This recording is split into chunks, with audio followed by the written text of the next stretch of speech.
Добрий день, машину продаєте? Ну, Скільки в ній конів? чим се купила, та була два.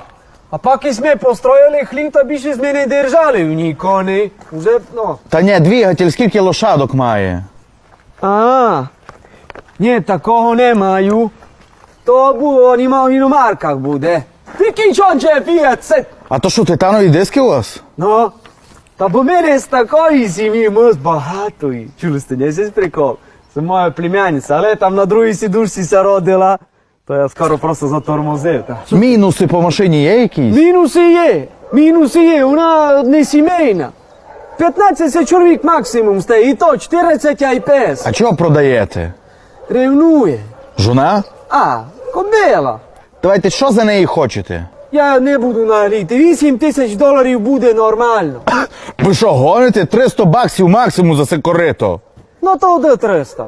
Ви май знаєте. По рукам? По рукам. Не кайте, що братко продав. Хотите иметь столько бабла, как у меня, толкайте кросы.